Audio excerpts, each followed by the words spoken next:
सभी साथियों को नमस्कार। आप सभी को बता दें कि एएसपी पार्टी के नगीना से बने सांसद चंद्रशेखर आजाद जी आज नगीना के अंदर पहुंचे थे और वहां पर पत्रकार साथियों से चर्चा करते हुए उन्होंने कुछ बातें और पत्रकार साथियों की बातों का जवाब देते हुए उन्होंने कुछ बातें रखी। पत्रकार साथियों ने उनसे सवाल किया कि जो उनके विपक्ष में जो चुनाव लड़ रहे थे सत्ता पक्ष से बीजेपी पार्टी के ओमकार जी ने जिस तरीके से वो बयानबाजी कर रहे हैं चंद्रशेखर आजाद जी पर, आप पर वो बयानबाजी कर रहे हैं कि चंद्रशेखर आजाद जी गुंडागर्दी करते हैं, वो काम नहीं करेंगे नगीना की जनता के लिए, वो बाहरी व्यक्ति हैं। जिस तरीके की उनकी ये उन्होंने बातें रखी उस पर आप क्या कहना चाहेंगे? तो चंद्रशेखर आजाद जी ने बताया कि जो बातें और जो लैंग्वेज वो यूज कर रहे हैं, जिस भाषा शैली का वो यूज कर रहे हैं, वो लोकतंत्र की भाषा नहीं है। जो उनकी सोच है, जो वो सोच रखते हैं,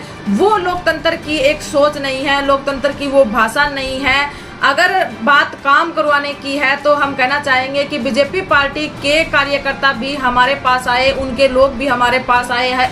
अगर उनका कोई काम रुका हुआ है तो हम उसको भी उठाने का काम करेंगे और उसको भी करवाने का काम करेंगे अगर काम करवाने की बात है तो। लेकिन साथ में आप सभी ने ये भी देखा कि जिस तरीके से मैंने सदन के अंदर बातें उठाई, हमने स्कूल कॉलेज और बेरोजगार जो युवा है रोजगार के लिए जो पलायन कर रहे हैं, या फिर नगीना के अंदर हॉस्पिटल की जो समस्या है, या फिर बाढ़ से जो प्रभावित ये क्षेत्र होता है उसके अंदर जो जिस तरीके के मुद्दे हमने पार्लियामेंट के अंदर उठाए वो किसी एक जाति विशेष समुदाय के लिए नहीं थे, वो पूरे नगीना की जनता के लिए थे। नगीना की जो 16.5 लाख जो जनता है वहां की उनकी जनता के लिए हमने उन बातों को सदन के अंदर उठाने का काम किया। आप सभी पत्रकार साथियों ने भी बखूबी से ये चीज देखी कि जिस तरीके से हमने बात उठाई और जिस तरीके से हमने सदन के अंदर मुद्दों को उठाया। इसी पर पत्रकार साथियों ने सवाल किया कि जिस तरीके से आपने कुछ दिन पहले कावड़ और नवाज को लेकर जो बयान दिया था उस पर भी पलटवार करते हुए ओमकार जी ने कहा कि चंद्रशेखर आजाद जी को अगर मुस्लिमों से इतना ही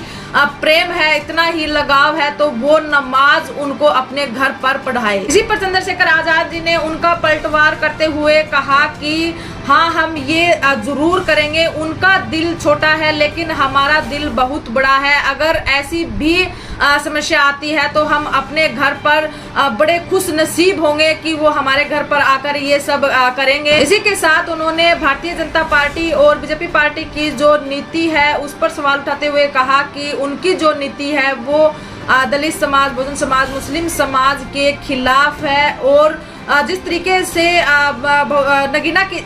से नगीना की जनता ने उन्हें सबक सिखाने का काम किया और जहां पर आज 2024 के अंदर जो लोकसभा के चुनाव हुए तो उनको जो प्रत्याशी उनके उतारे गए थे उनको सबक सिखाने का काम किया, आगे भी ऐसे ही सिखाने का काम करेगा। जिसका परफॉर्मेंस बढ़िया होगा, जो आगे आकर देश के मुद्दों को उठाए गए, जो समाज के अंदर जो मुद्दे हैं उन मुद्दे को उठाने का काम करेंगे, देश की जनता उन्हीं के साथ जाने का काम करेंगे। और आप देखेंगे कि नगीना की जनता ने उन्होंने पिछली बार जब चुनाव लड़ा था तो अब की बार उन्होंने चुनाव लड़ा तो 50,000 वोट उनको कम लगे। तो इससे अंदाजा लगाया जा सकता है कि नगीना की जनता ने उन्हें कितना पसंद किया होगा, उनकी परफॉर्मेंस कितनी सही रही होगी वहां पर। इसी तरीके से बहुजन समाज से जुड़ी हुई तमाम खबरें देखने के लिए आप हमारे चैनल से जुड़े रहें। वीडियो को ज्यादा से ज्यादा शेयर कीजिए और चैनल को सब्सक्राइब कीजिए। धन्यवाद।